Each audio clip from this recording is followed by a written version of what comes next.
Sudah terlihat, Dokter?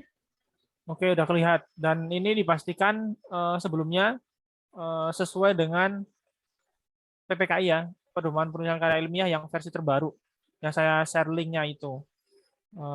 Berarti Feli juga sudah cross check juga dengan Nisa kan ya? Sudah, Dok. Oke. Coba dilihat dari atas coba. Kita lihat sekilas dulu. Judul, Dok. Oh, dari atas judul.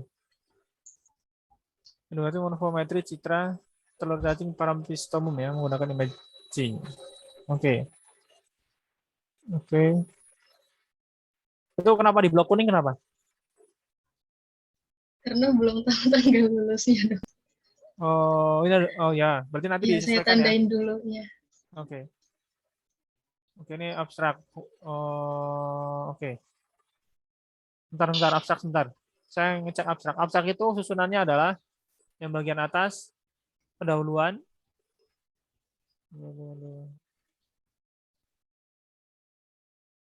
Oke, ada pendahuluan, kemudian ada tujuan gitu ya.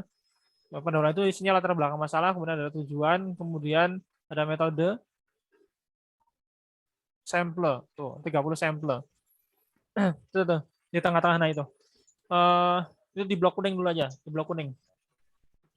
Sampel nah. Eh sebentar yang tadi. Sampel angka depannya kan 30. Jadi kalau Iya. misalkan di awal kalimat itu nggak boleh, baiknya nggak pakai angka begitu. Oke, bisa diakali dengan sejumlah 30 sampel atau sebanyak 30 sampel atau ditulis 30 pakai huruf. Jadi setelah titik itu nggak pakai angka gitu ya. Nanti diakalin. Oke. Antara 1,96 mikrometer itu pakai spasi nggak? Oke kan? Enggak, Dokter. Pakai spasi nggak? Di sini enggak. Kalau yang di aturan, bukannya pakai biasanya? Kalau di Iya, iya. aturan pakai pasti deh. Pakai kan? Iya. Silakan nanti dikonsistenkan ya. Koma itu koma tandanya komanya bukan titik ya. Baik, Dokter. Oke. Kalau ribuan ada pemisah nggak? 8.446,9. 8 spasi atau 8 tanpa spasi atau 8.446,9. Nanti dicek ya. Baik, Dokter. Ribuan. Oke. Nah ini kalimat terakhir itu, ini masih hasil ini. Oke. Ini masih hasil. Kalimat terakhir adalah kesimpulan. Kesimpulan itu adalah jawaban dari tujuan. Oke, nanti tambahin ya Nisa ya. Ya kan? Oh, Jadi, hmm. dari bentuk elips masuk Hmm. ke simpulan ya, Dok? Oh, masih 9.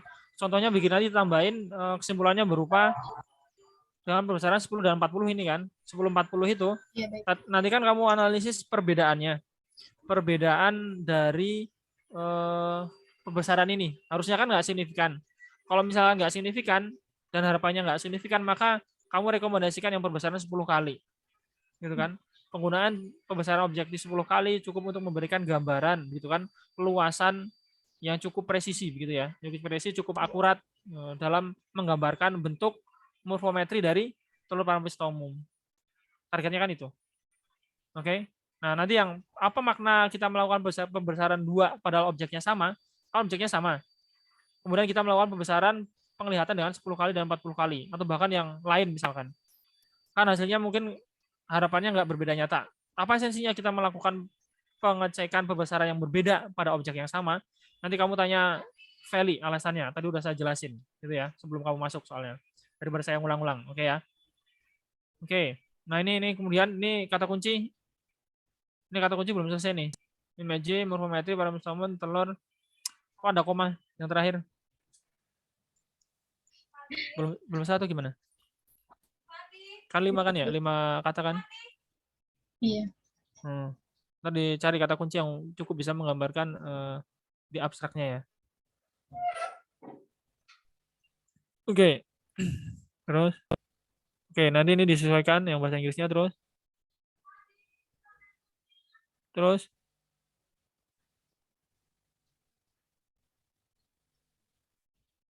Sebentar, format lembar pengesahan gimana? Lembar pengesahan.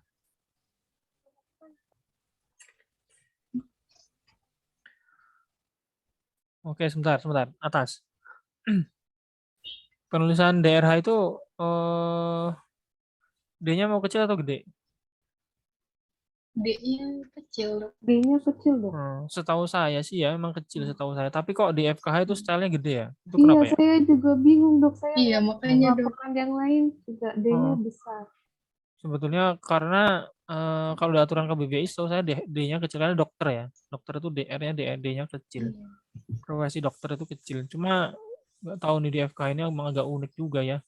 Maka kita ngikutin yang ada di FKH saja. Karena itu lebih ke arah aturan internal fakultas gitu ya. Kecuali nanti ada pemberitahuan gitu ya, pemberitahuan.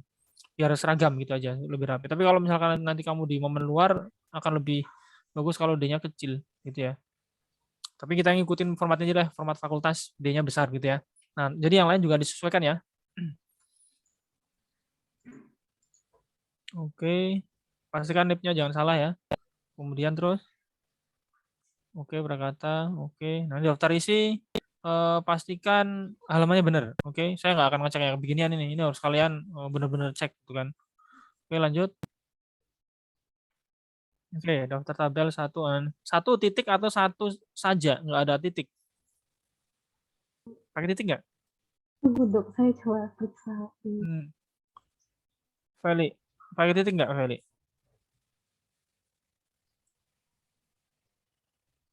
Kalau saya nggak pakai titik dok. Saya Kalau pakai titik nggak ya? Saya juga lupa. Nanti dicek ya. iya, Feli sama kamu kok masih bisa beda? Pokoknya Feli nggak pakai titik, katanya udah ngecek, cross check. Cek ya nanti ya. Kemudian sebentar, yang daftar isi coba kembali ke daftar isi. Setahu saya nggak pakai titik ya. Nah ini nggak pakai satu titik satu, bukan titik lagi kan? Satu titik satu latar belakang gitu kan? Itu soalnya formatnya. Nah yang daftar tabel, daftar gambar coba turun ke bawah. Nah ini satu titik atau satu saja, kayaknya satu saja kayaknya. Nanti dicek, oke? Kemudian sebentar ke atas lagi. Nah ini kan rapi nih. Penomoran halamannya sebelah kanan. Coba ke bawah. Nah, ini kasih agak jarak antara nama kan morfometri telur parameter bla bla bla 10 kali, dengan sebelahnya kan 11. Itu kayaknya terlalu dekat. Tahu kan? Maksudnya? Nah, itu terlalu dekat Oh, jarak antara ini. itu kasih jarak dikit gitu ya. Sehingga baris kedua yang morfometri telur min plus SD itu min plus SD-nya enggak sendirian dia, tapi misalkan objektif 10 kalinya jadi turun ke baris kedua. Nah, itu kan jadi lebih enak dilihat gitu kan. Kebayang ya? Kebayang bisa? Iya, iya, Dok. Itu terlalu dekat soalnya jaraknya. Oke, kemudian lagi ke bawah. Daftar tabel, daftar gambar. Daftar lampiran ada nggak? Nggak ada kan? Nggak ada, Dok. Oke, nggak apa-apa. saya ada dok lampiran. Oke, lampiran ada. Formatnya sama ya, Feli ya. Daftar Iya, lampiran sama kayak 1. yang Hmm, Oke. Kemudian pendahuluan latar belakang. Oke. Oke, terus bentar. Itu indentasinya pas nggak? Klik coba di awal paragraf. Satu kan? Oke. Iya. Ini sudah satu pas berarti ya. Pastikan nggak ada typo ya. Kalian saling cross check sendiri untuk ngecek typonya karena saya nggak sempat beneran. Saya hanya sekilas biasanya. Coba tujuannya apa tujuannya? Bisa. Kemudian berjuang untuk mengobservasi ukuran telur pada menggunakan image melalui parameter telur berupa panjang, lebar, diameter operculum. Diameter operculum. Operculumnya dihitung juga diameternya sama kamu. Iya, Dokter. Oke, nggak apa-apa. Ini kan berarti khasnya punya kamu ya, karena Iya, soalnya lebih terlihat gitu, Dok. lebih terlihat jelas begitu ya. Oke. Keliling, luas, dan dimensi telur serta parameter dengan parameter rumus elips seperti mayor aksis, minor aksis, luar, dan keliling. AR itu apa? AR. R itu area dok. AR, oh iya, Oh, luas luas. area. Ya, Luas Dan area keliling. rumus. Keliling area. Iya. Keliling KR keliling rumus, Dok. Oh, AR area AR, rumus. iya, area rumus. Oh, ya. Oh, karena keliling itu K dengan imajini Kalau luas luas. itu Oke. Satu parameter dengan pendekatan rumus elip. Nah, ini sepertinya ganti meliputi aja. Jangan seperti ya. Seperti itu kayak contoh. Jadi rumus dengan pendekatan rumus elips meliputi mayor aksis dan dimensi telur serta parameter dengan pendekatan rumus elips meliputi mayor aksis, minor aksis, luas, koma berarti ya. Luas dalam mula AR, koma dan keliling AR. Di bawah tadi nah, terus titik. Oke. Nah, ini kan variabelnya kamu sebutkan di sini. Punya value apa bedanya? Ada variabel yang beda nggak? Kalau saya itu variabelnya ada eksentrisitas, kelengkungan telur, sama ketebalan dinding telur. Oke, berarti ada beda ya. Nah, dicatat bedanya itu.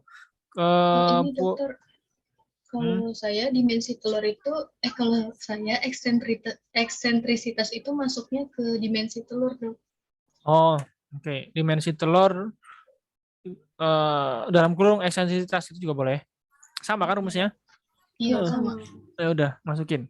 Terus apalagi yang sama?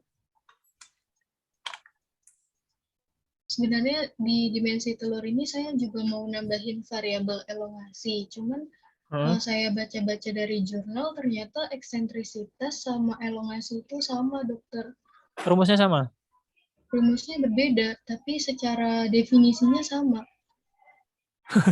Rumusnya beda, definisinya sama. Kok bisa? Makanya saya bingung, dok. Hasilnya sama nggak? Masih beda kan? Hasilnya beda juga. Nggak mungkin sama, rumusnya beda. Definisinya berarti. Kalau mendefinisikan itu, mungkin orang ketangkapnya sama, padahal beda. Kalau dari rumus beda, maka kita bisa ambil definisinya itu dari rumusnya itu saja. Sempat ngitung nggak yang elongasi? Nggak sempat, dok. Udah saya bahas juga. Udah dibahas? Sudah, dok. Ada di tabelnya nggak? Kalau ada dimasukin atau? Udah di sini, dok. Oke. Berarti dimensi telur ini ada eksentritas dan elongasi ya? Iya. Ya tulis aja eksentritas dan elongasi gitu.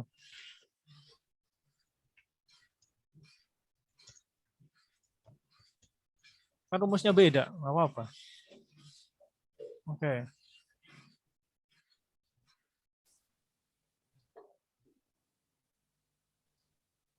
Pengembangan diagnosis berbasis analisis citra. Oke.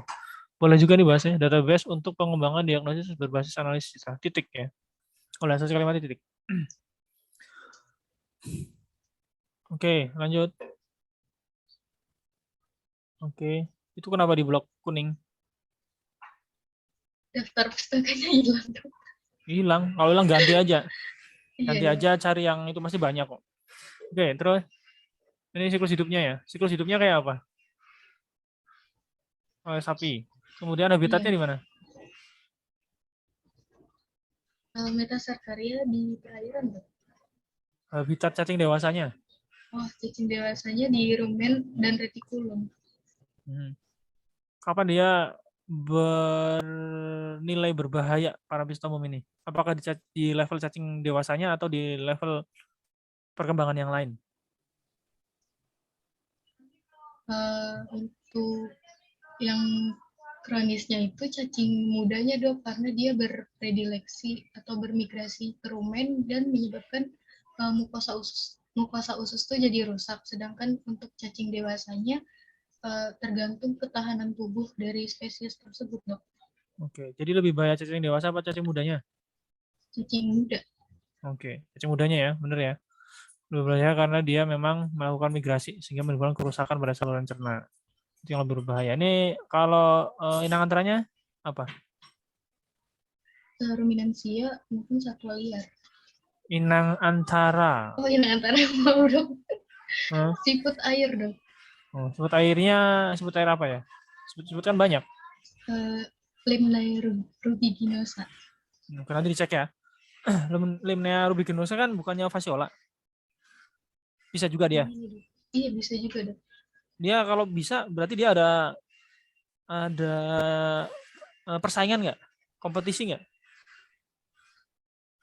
Soalnya di kasus parampistomiasis juga nggak jarang ditemukan cacing fasiola, Dok. Kenapa? Kalau Di kasus parampistomiasis hmm. nggak jarang juga ditemukan si spesies fasiola ini, Dok. Oh, berarti bisa double. Jadi bisa koinfeksi gitu, Dok. Berarti multi infection ya. Dua Iya, bisa begitu. Ada jurnalnya ya. iya. Hmm.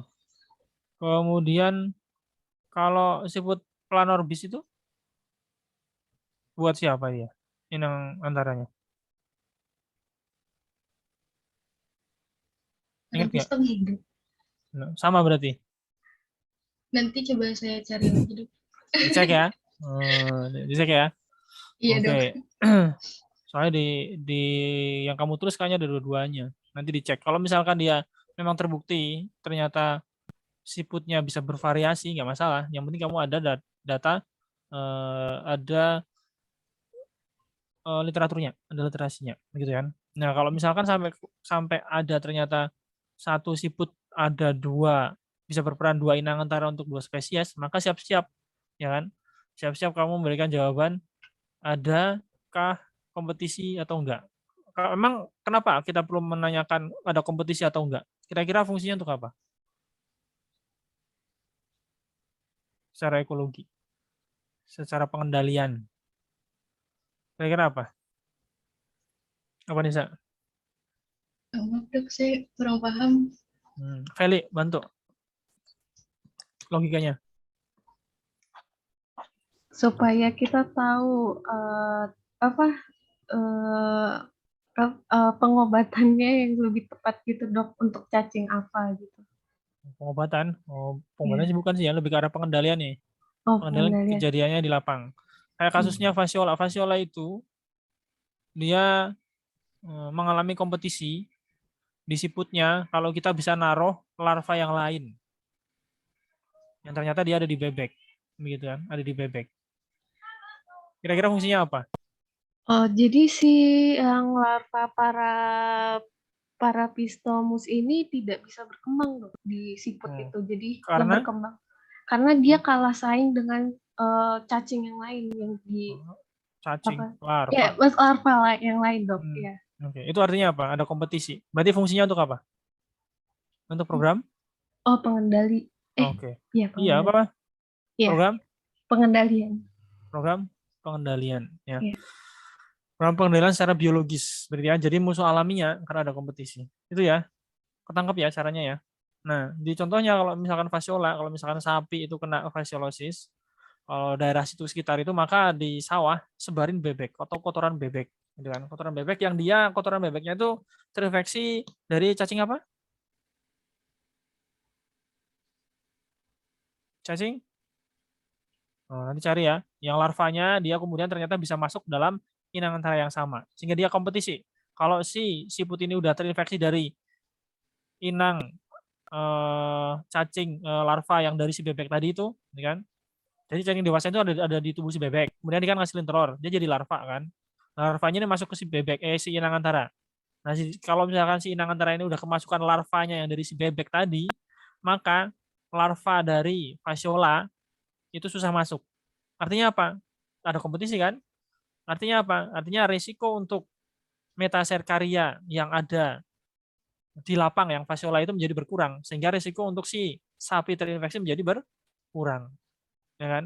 Tapi di sisi lain memang kita memelihara bebek ini terinfeksi cacing itu. Nah, cacing itu apa? Oke, nanti saya tanya ya. Itu salah satu contohnya untuk pengendalian biologi. Oke ya, paham Nisa? Paham? Nisa menyimak? Oh iya, paham, Dok. Jangan ngelamun ya. Itu pun sama prinsipnya dengan kalau misalkan parampistomum ini ternyata dia dilaporkan ada di siput yang sama untuk fasiola, gitu ya. Nanti dicek. Kalau nggak ada maka segera koreksi ya. Karena ilmu terus berkembang. Jadi ada kemungkinan bisa jadi ada perkembangan ke arah sana. Jadi larvanya itu mengalami adaptasi kemudian bisa berkembang di siput yang sama. Oke, lanjut. Terus. Nah, ini apa kenapa itu? Saya perlu apa? memastikan lagi apakah dia lebih besar dari telur Fasiola atau tidak, Dok. Ya, itu ada gambarnya yang A sama B. Oke ya. Oke. Silahkan kamu deskripsikan. Oke, deskripsikan nggak masalah ini. Jadi ciri morfologi ini kebanyakan orang memang masih menjelaskan secara deskripsi. Deskripsi itu berarti dari sudut pandang warna, ukuran, bentuk, begitu kan. Boleh diceritakan. Yang penting ada daftar pustakanya, ada literasinya. Boleh diungkapkan gitu ya. Kalau lihat bentuknya sih emang udah beda ya. Oke, silakan diceritakan, dideskripsikan. Terus analisis citra. Oke. Oke. Oke, terus. Bentar, ke atas. Nah, ini nih. Buka citra telur, file open. Dan lakukan pengukuran parameter multimetri. Nah, ini metode ya? Ke atas dikit coba. Nah, ini masih metode kan ya? Nah, prosedur kerja atau metode itu selalu menggunakan sesuatu yang telah terjadi di masa lampau. Oke, tidak menggunakan kata kerja aktif. Oke, buka citra telur itu kayak nyuruh yang baca ya. Padahal kamu udah melakukannya dulu kan, berarti nggak boleh, gitu kan. Tapi ganti kalimatnya dalam bentuk kalimat pasif, bukan aktif ya. Oke, karena kan udah terjadi di masa lampau kan. Jadi kalimatnya gimana, Nisa? Kalau diperbaiki. Citra telur dibuka dan dilakukan pengaturan parameter multimetri. Oke, itu ya, diperbaiki kalimatnya seperti itu. Yang lainnya juga sama ya, punya value juga sama. Kalau misalkan masih ada kalimat aktif untuk prosedur kerja itu kan pakai kata kerja, ya kan? Tapi kata kerjanya nggak boleh aktif. Kalau kata kerja aktif itu ada di proposal, karena kita akan melakukan pekerjaan itu. Tapi ini kan skripsi, makalah, PPT, itu kan semuanya sudah dilakukan di masa lampau kan? Sudah dilakukan di waktu yang lalu kan? Maka kerjanya kita ganti, bukan kalimat aktif lagi tapi pasif. Gitu ya. Semuanya dicek. Oke, lanjut. Ini rumusnya ya. Oke. Terus ini E itu eksentrisitas ya. Iya, yang ini elongasi, Dok. Nah, ini elongasi kan. Nah, elongasi kan udah ada. Masukin aja nggak apa-apa. Kan hasilnya beda.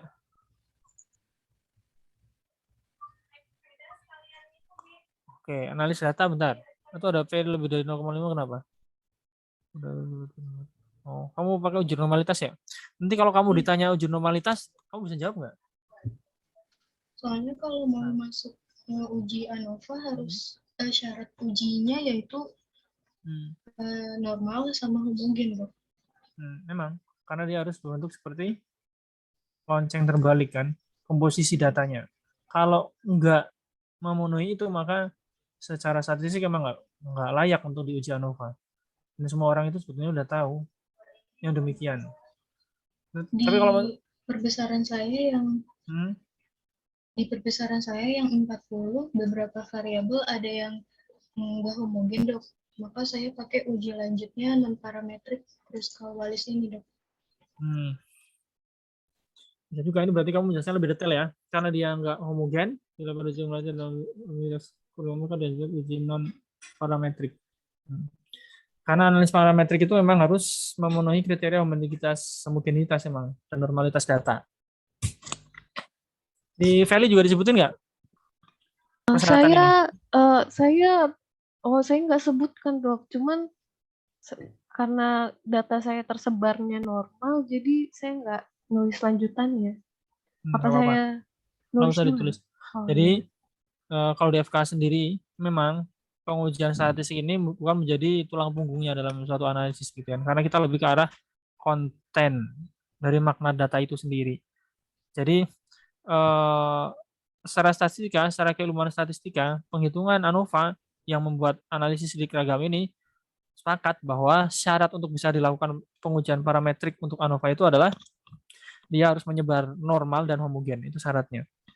Kalau misalkan enggak, maka akan direkomendasikan dengan uji yang lain, yang non parametrik, dan itu ada beberapa metode. Salah satunya itu. Enggak masalah ini ditulis juga. Yang penting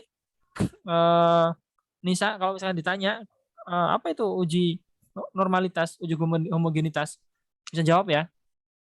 Ya bisa dok. Yang kemungkinan nanya itu malah mahasiswa nanti. Karena ini kamu menjelaskan detail.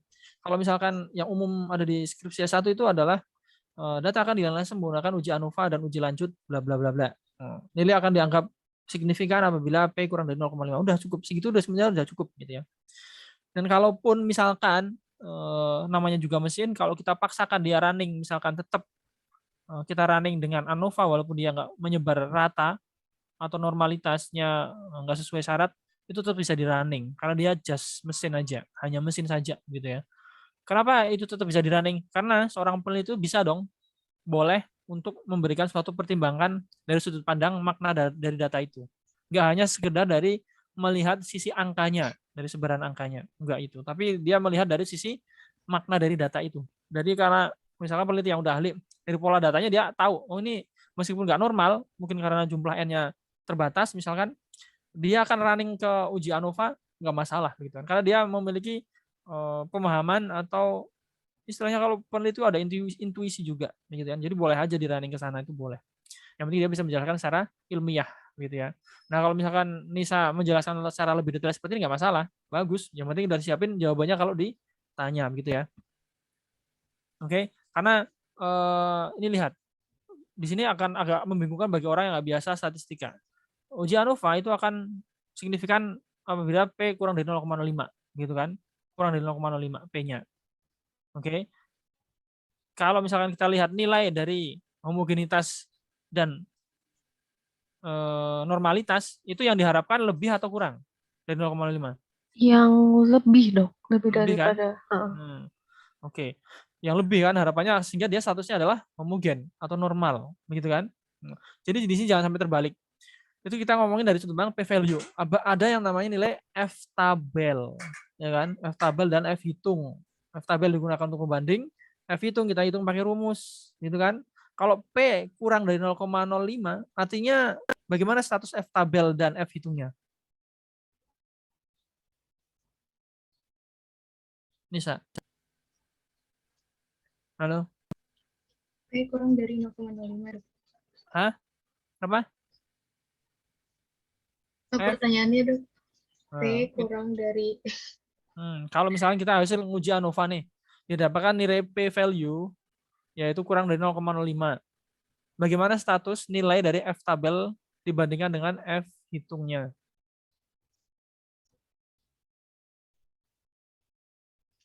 saya ujinya pakai SPSS dok, kurang tahu kalau misalkan ada F tabel sama F value. SPSS itu hanya program, hitungannya analisis titik ragam di dalamnya, ANOVA.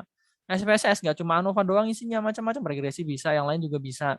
Nah, ANOVA, misalnya kita running ANOVA nih, mau ngitung manual atau SPSS atau program SAS atau apapun itu, didapatkan nilai P value kurang dari 0,05, ya kan? Bagaimana status nilai F hitung dan F tabelnya? Kebayang nggak pertanyaan saya? Feli, kebayang nggak? Halo? Maaf Halo? dok, saya kurang terbayang. Saya Emang nggak terbayang. Karena ini penjelasan detailnya kalau kalian pernah melakukan penghitungan manual dengan ANOVA. ANOVA kalian pernah ngitung manual nggak? Belum pernah ya? Atau nggak sadar pas di statistika dulu? pernah dok pakai kalkulator. Nah, Iya, pakai kalkulator kan didapatkan iya.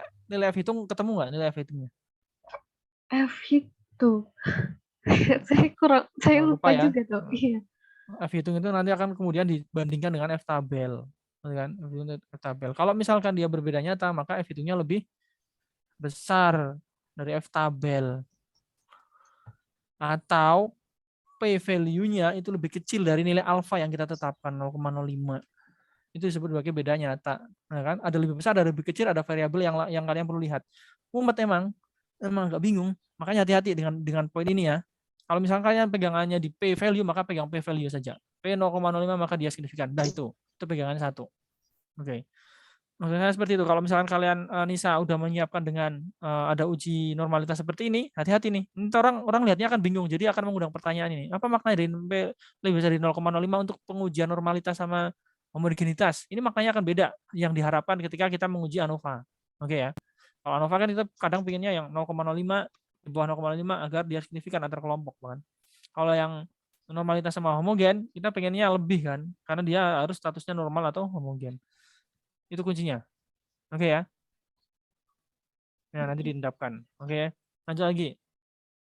Bisa. Oke, hasil pembahasan. Oke, ini morfologi telur. Oke, ini deskriptif dulu ya. Nah, ini deskriptif, bagus. Kemudian ada fotonya. Oh iya, sebentar. Itu ada bar. Iya, bar. Jangan lupa bar. Ini 0,1 mm. Kasih barnya ya. Ada barnya nggak? Udah Mana? 0,1. Itu angka itu. Bukan bar itu berarti kayak penggarisnya. 0,1 mm misalkan. Kasih garis. Seberapa panjang 0,1 mm itu? Ada kan? Ada nih pasti. Ada di penggarisnya. Kamu bikin garis tambahan di situ ya. Oh iya. Itu udah mutlak harus ada. Ketika kita menampilkan gambar histologi atau gambar telur seperti ini harus ada. Yang punya value juga ya. Baik, dokter. Nah, itu namanya bar. Bukan hanya sekitar 0,1 mm-nya doang. Tapi ada garisnya. Garis. Garisnya bisa macam-macam modelnya. Bisa satu garis thread doang atau garis kemudian ada vertikalnya dikit-dikit juga masalah. Yang penting satu garis penuh itu adalah 0,1 mm. Tapi kalau kamu cuma ketikin 0,1 mm, mana yang 0,1 itu dari mana ke mana gitu kan. Atau kamu taruh garis doang tapi nggak ada angkanya, ya ini garis apa gitu kan. Jadi harus ada dua-duanya ya. Iya, baik, Dok. Nah, itu masalah banget kalau misalnya nggak ada. Oke, kemudian dari sini kalau misalkan Nisa pengen menunjukkan yang gambar C misalkan telur dengan operkulum terbuka. Nah, kasih tanda panah boleh. Ya kan? Operkulumnya mana ya gitu. Nah, Iya. kasih tanda panah kemudian di dalam C-nya itu tadi dalam kurung kasih tanda panah gitu. Simbol panah gitu ya. Jadi orang oh yang terbuka tuh operkulum ini yang terbuka gitu. Paham ya? Iya, Dok. Oke. Eh, Terlihat. Oke. tulisan operkulumnya di bagian gambarnya atau di luar sininya, Dok? Enggak. Jadi di gambar C-nya itu cukup panah. Nah, di situ Cukup dikasih panahnya. panah. Tanda panah misalkan warna merah atau hijau gitu ya. Kemudian di keterangannya itu gambar apa C ya? Gambar C, Iya. telur dengan operkulum terbuka disertai hilangnya blastomer atau kosong. Telur dengan operkulum terbuka. Nah, dalam kurung itu kasih tanda panah. Yang C, coba. Itu. Bentar, bukan yang C ini berarti yang D berarti ya. Yang C sama Oh, D. bentar, yang C itu memang telur dengan operkulum terbuka itu kan? Oh, nah Iya. ini yang C apa telur dengan operkulum terbuka C begitu kan ya? Telur dengan operkulum terbuka. Oh. Gimana caranya C kemudian kasih simbol tanda panah di situ gimana caranya? Karena kamu nyebutin kalimatnya dulu baru ininya simbolnya. Kenapa enggak A kalau dengan A tidak terlihat operkulum nih. Misalkan dari awal nih telur paramistomum dengan kondisi utus sempurna titik 2 A misalkan kan tidak terlihat operkulum. B terlihat operkulum ya kan. C telur dengan operkulum terbuka dalam kurung tanda panahnya simbol tanda panah gitu ya. Kebayang. Bayang, Dok. Nah, jadi nama hurufnya itu ada di awal kalimat identitas gambarnya bukan di belakang. Nah gitu. Oke ya. Nanti di blok aja silakan nanti dibenerin. Yang punya value juga gitu. Jadi gampang. Yang E kan juga sama. Telur dengan kondisi rusak retak. Nah, di belakangnya kasih tanda panah. Itu lebih enak.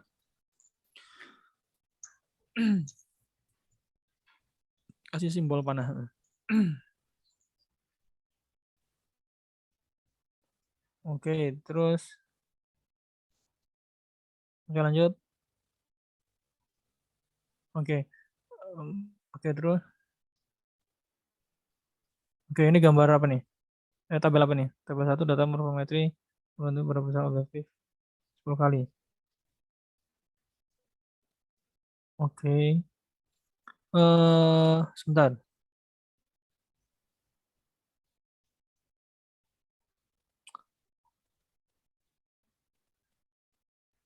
Oke, bawah.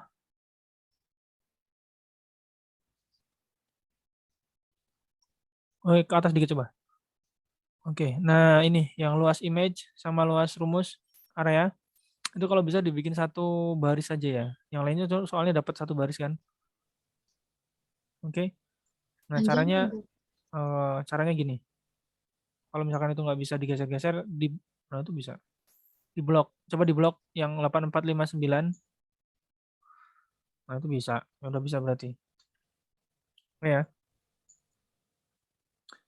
Oke, terus oke, sebentar. 151.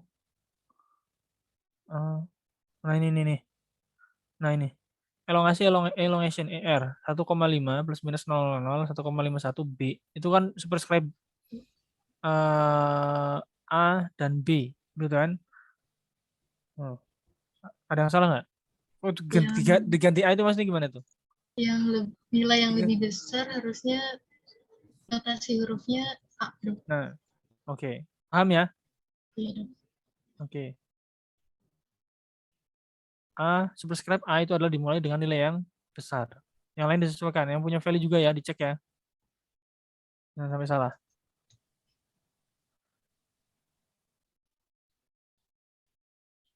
Oke, sebentar. Elongasi 1,5. Eksentrisitas 0,74. Eksentrisitas menunjukkan kelengkungan. Kalau elongasi, eksentrisitas itu 0 sampai 1. Makin dekat ke 1, maka dia makin bulat. Gitu kan? Iya, Makin dekat ke dokter. 0, dia makin lonjong. Kalau Iya. elongasi, range-nya dari mana ke mana? Kalau elongasi itu kayak dia lebar gitu dok. Jadi si sumbu minornya itu asimetris. Sebenarnya sama dok, makanya saya bingung. Tapi kan tetap beda dong, karena hasilnya 1,5. Makanya range-nya itu berapa? Kalau misalkan semakin gede artinya apa? Eh, Kayak gini dok. Kamu harus bisa jelasin. Ini dok. Apa ini? Ini nilai-nilai sama bentukannya 1,5 di mana? Elips. di sini. Ellipsoid. 1,7 semakin gepeng. Iya, Dua, jadi memanjang gitu dok. oh lebih lonjong, lebih oval begitu ya. Iya, Oh, ini oval ekstrim ya. 1,5 itu elips berarti menurut dia. iya. Pasti Ini ada huh? maksudnya ini semuanya tuh elips dok. Cuman Hmm. yang bedanya itu pemanjangannya gitu dok. Berarti Oh, kalau sama eksentrisitas berarti sama aja kan dok? ya secara sekilas sama. Tapi kenapa nilainya sampai 6, 1,5 sampai 6 itu pasti ada Karena maknanya dong. beda di rumusnya mungkin dok. Iya, rumusnya gimana? Rumusnya panjang bagi lebar. Oh, oke. Malah jadi PR buat kamu ini kalau feeling saya ini ada sesuatu yang ingin ditunjukkan nih eh, untuk penghitungan elongasi ini. Elongasi. Jadi istilahnya lonjongnya di ujung itu sejauh mana gitu ya. Nah, nanti kamu bandingkan aja nilai elongasi ini menunjukkan apa biasanya gitu ya. Biasanya menunjukkan apa. Kemudian dibandingkan dengan nilai eksentrisitas. Karena eksentrisitas kan semakin dekat dengan satu, maka dia bulat sempurna gitu kan. Nah, kalau misalkan yang ini kira-kira menunjukkan apa gitu ya. Nanti kamu sebutkan aja. Garis Dokter, saya pengen jawab dok. Kalau eh, bedanya eksentrisitas sama elongasi. Kalau elongasi itu kepipihan dari elips itu dok. Tapi kalau eksentrisitas itu bentuk dari bangun bundarnya. Gitu. oh, Kebulatan elips ya Ya, berarti. iya. Jadi kalau elips ya antara lingkaran atau parabola itunya. Sedangkan kalau elongasi itu pipih atau tidak gitu dok. Kalau di elongasi yang saya baca dok. nah itu menjadi kunci ya. Jadi kalau ngomongin pipih maka eh, itu pas parameter ini untuk melihat suatu objek yang dia benar-benar pipih gitu ya, benar-benar pipih, dia baru baru pas untuk menggambarkan itu. Makanya rumusnya kan beda. Berarti kan dia ingin menggambarkan suatu objek yang dia bentuknya pipih lebih dari sebuah oval. Tapi kalau misalkan yang apa tadi, eksentrisitas itu saudaranya bulat berarti ya, lebih ke bentuk ya.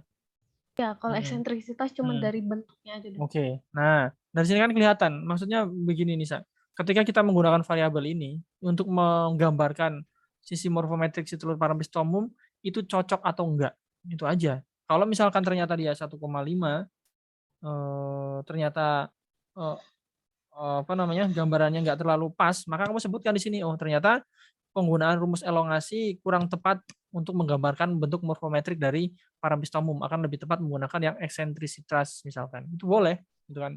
Jadi kita memang dalam rangka mengeksplor rumus-rumus yang kira-kira bisa menggambarkan bentuk kuantifikasi dari bentuk morfometrik si telur ini, gitu ya. Nanti kamu coba assess gitu ya. Ini saya dari elips ini, dari elongasi ini kira-kira bisa nggak menggambarkan gambaran dari eksentrisitas dari bentuk morfometrik dari si telur parampistomum, kan karakternya beda-beda. Nanti kalau misalkan ada telur yang ternyata bentuknya pipih banget gitu kan, telur yang pipih banget misalkan, oh ternyata mungkin dia cocok dengan parameter ini, gitu kan, dengan parameter elongasi. Itu targetnya. Makanya tetap aja masukkan gitu kan, sehingga kamu bisa membandingkan. Oh, ke atas coba, ke atas yang tadi. Nah dari sini, ini kan ternyata dia berbeda nyata ya tadi ya, yang elongasi ya. Iya. Oke. Oke, nanti kamu coba assess gitu ya. Yang elongasi tadi. Kita kira-kira rumus mana yang lebih presisi menggambarkan bentuk dari si telur ini. Kalau misalnya saya balik nih, Feli misalkan. Saya punya objek dengan nilai eksentrisitas 0,81 misalkan. Kamu bisa nggak membentuk gambar itu atau membuat bangun dari elips itu dengan eksentrisitas 0,81? Bisa nggak?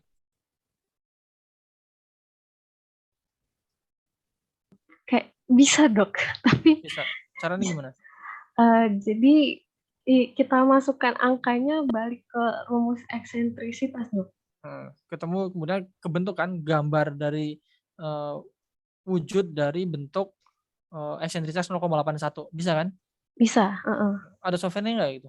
Oh, kalau software-nya kayak nggak Nggak. tahu saya. Iya. Nah, maksudnya ketika kita bisa menggambarkan objek dengan nilai eksentrisitas 0,81, misalnya kita udah ketemu di bulatnya segini. Nah, kita tempelkan itu frame-nya ke bentuk telurnya si Feli misalkan. Itu seberapa nempelnya dari batas-batas pinggir telurnya itu. Semakin nempel berarti kan semakin dia bisa menggambarkan bentuk dari si telurnya. Paham ya? Di image bisa dok, kemarin saya. Coba nanti bisa ya nih saya. Nah, itu. Ini alur pikirnya ceritanya. Jadi saya balik gitu kan. Ketika kita bisa menggambarkan nilai morfometrik sekian, nilai morfometrik eksentritas sekian, maka objeknya kan kita kebayang sekian. Bentuk bulat atau elipsnya itu kan sempurna 0,81 sekian. Tapi nyatanya di alam, bentuk telur di Pilobothrium latum itu kan nggak sempurna seperti itu, 100% kan? Ya kan? Tapi kita Iya punya dok. frame yang kita bentuk dari 0,81 eksentrisitasnya. Kemudian kita tempelkan frame itu ke bentuk dari si telur di Pilobothrium latum. Harusnya kan dia 90% mirip gitu, misalkan, ya kan? Batas-batasnya mirip bersinggungan gitu kan. Oke? Sampai sini paham? Dokter, Nah, kalau di saya menghubungkannya itu ke lengkungan telur dok. nggak masalah, sama Iya. aja. Bisa juga. Iya. Ini hanya bentuk frame secara garis besarnya. Kalau misalnya kelengkungannya ternyata sama, mirip, berarti kan keseluruhan objeknya yang semakin bersinggungan dengan si telur dan frame model tadi itu kan harusnya deket-deket sama dong, gitu kan, logikanya kan gitu. Ya Iya. ini pun sama. Ketika kita ingin mengakses elongasi itu, seberapa frame ini bisa menggambarkan bentuk dari parampistomum, telurnya parampistomum, gitu kan. Makanya kalau kita punya elongasi 1,5, bentuknya seperti apa? Ketemu kan bentuknya, kemudian frame itu kita tempelkan ke bentuk dari si telurnya parampistomum. Nempel nggak? Gitu kan? Deket nggak bentuknya?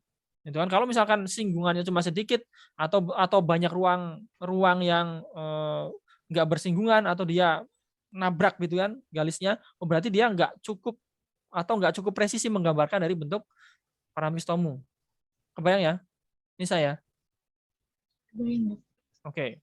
Ketika kamu bisa menilai itu, maka kamu akan bisa mengakses dong, oh ternyata variabel atau parameter eksentrisitas itu lebih baik menggambarkan bentuk morfometrik parampistomum daripada variabel atau parameter elongasi.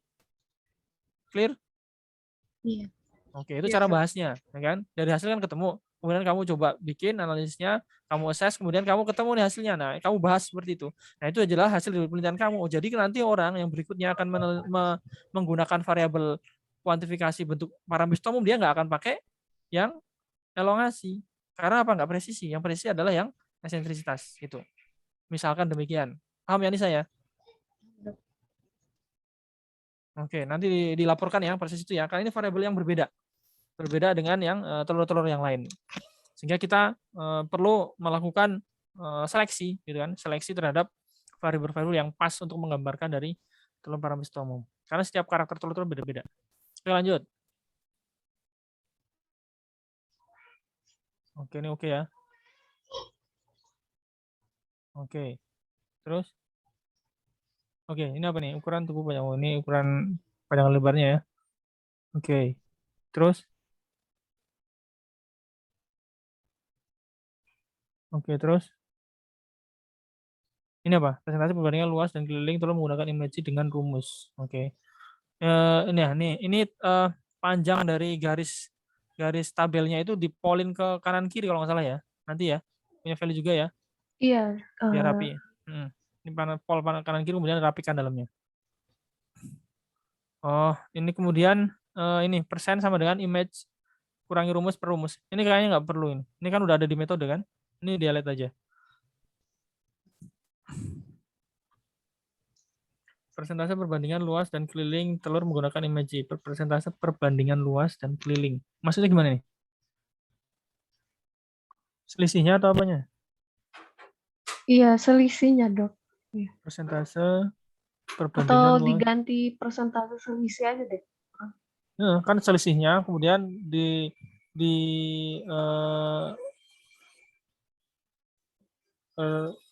selisihnya yang kan yang dipresentasikan dari nilai awalnya kan. Iya. Nilai pembandingnya awalnya kan. Iya. Berarti persentase selisih dong. Persentase dari persentase selisih perbandingan luas dan keliling telur menggunakan image dan rumus.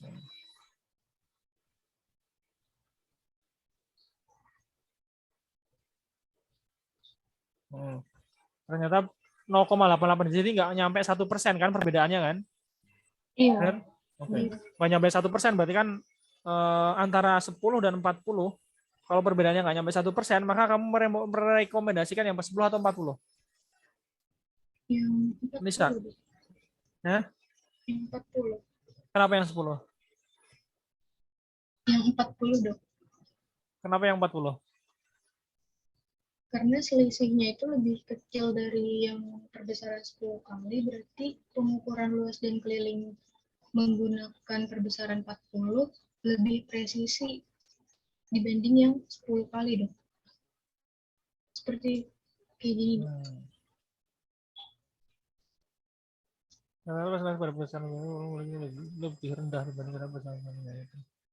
Bentar. Persentase pada perbesaran objek 40 kali memiliki nilai lebih rendah dibandingkan perbesaran objek lainnya. Artinya dengan penghitungan persentase kamu itu, kalau misalkan 0,84%, maka errornya lebih dikit gitu ya. Nisa. Halo? Halo? Nisa?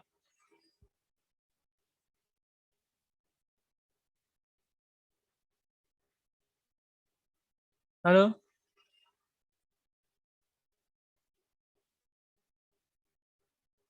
Halo? Kok nggak ada suaranya? Cek. Feli, kedengaran suara saya? Kedengaran, Dok, suaranya. Iya, Oke. Nisanya enggak. Nisa hilang ya? Iya. Oke. Punya Feli kayak gini juga nggak? Oh, dia Kalau kelempar. saya gitu juga sih, Dok, tapi nilainya lebih besar, Dok. Oke, nggak apa-apa. Nggak apa-apa. Maksudnya adalah yang ukuran 40 kali dibandingkan dengan 10 kali, maka errornya lebih kecil persentasenya. Benar nggak? Iya. Oke. Itu wajar berarti. Kalau misalkan dia menggunakan pembesaran yang lebih kecil, maka errornya lebih besar persentasenya. Benar? Iya. Oke. Tapi perbedaan antara keduanya nggak terlalu jauh, ya kan? Iya, nggak terlalu jauh. Terus kamu rekomendasikan yang pembesaran kecil atau pembesaran besar? Perbesaran kecil. Oke. Sip, berarti kamu paham. Tolong jelaskan itu ke Nisa ya. Iya. Karena dia masih mengejar nilai presisinya, ya kan? Masih ngejar nilai presisinya. Padahal bedanya cuma dikit. Padahal kepentingan kita adalah mengembangkan sistem yang efektif dalam melakukan scanning diagnosis. Maka efektivitas itu akan lebih didapat kalau misalkan kita mempunyai lapang pandang yang luas, gitu kan? Lapang pandang yang luas, meskipun dia presisinya sedikit di bawah itu akan lebih menguntungkan dibandingkan kita menggunakan yang presisinya gede, tapi nggak beda nyata. Kemudian lapang pandangnya sedikit, maka akan wasting time untuk menggeser-geser zigzagnya dalam mencari gambaran telur. Clear ya? Nanti Clear, tolong Dok. jelaskan itu ke udah 10 ya, cepat amat ya. Iya, Dok. Nanti jelaskan ke Nisa. Iya, Ini belum sampai PPT nih. iya, Dok. Dia terputus. Oke, saya kira punya kamu juga silakan dicek, cross check dengan punya Nisa, terutama format, nggak boleh ada typo. Kemudian yang makalah kurang lebih sama posisinya ya. Posisinya seperti itu, silakan dibenerin. Kemudian saya akan segera cek PPT-nya gitu ya, untuk kalian segera latihan presentasi. Oke? Clear? Feli? Clear, Dokter. Dokter, Hmm. mau maaf, Dok. Kan saya kan kebanyakan tabel ya, Dok. Jadi kan untuk makalah maksimal Oh, 11 10 halaman. iya, Maksimal 10 10 halaman halaman. ditambah sama sampulnya kan, Dok, jadi Heeh. 11. Nah, saya kelebihan, Dok, 12. Jadi nggak semua yang ada di skripsi itu harus ditampilkan di makalah, gitu ya. Tampilkan yang penting-penting saja yang di makalah itu. Bahkan sebelum penelitian selesai bikin makalah juga bisa, gitu ya. Boleh. Oh, Jadi iya. diseleksi aja, nggak ada duplikasi, atau misalnya memang udah nggak ada duplikasi, berarti jangan sampai tertampilkan yang nggak esensial, yang esensial aja dipilih aja. Yang penting maksimal 10 halaman, gitu Iya. ya. 10 halaman. Nah, sedangkan nanti di PPT, kalau misalkan itu dirasa perlu untuk menjelaskan, baru boleh ditampilkan tabel Oh, tambahannya itu. Oke ya. iya. Bayang ya? Kebayang, Dok. Oke. Dokter tadi bisa ngechat saya rumahnya mati lampu. Oh ya sudah, nggak apa-apa. Kita lanjut lagi setelah jadi poin-poin untuk PPT ya. PPT Ya. silakan dibuat dalam bentuk poin-poin ringkas, kemudian jangan panjang-panjang. Kemudian Iya. pastikan sekitar 10-15 menit saja. Oke ya. 10-15 menit. Oke, 10-15 menit lagi saja. Kemudian tampilannya cukup enak dilihat ya. Tentu Iya. kalian udah cukup banyak melihat berbagai macam PowerPoint ya. Iya. Silakan stylenya terserah kalian, nggak masalah. Yang penting jangan terlalu ramai. Cukup Ya. 3 warna, 3-4 warna lah dalam satu slide. Oke, mungkin itu yang bisa saya sampaikan. Terima kasih ya. Ya. Feli sama Nisa terus proses. Kemudian kabarin saya karena saya ini padat banget. Jadi kalian yang harus aktif untuk mengkonfirmasi gitu ya. Baik, Oke, Dokter. saya kira cukup. Terima kasih, sampai ketemu di pertemuan selanjutnya ya. Assalamualaikum warahmatullahi wabarakatuh. Waalaikumsalam warahmatullahi wabarakatuh.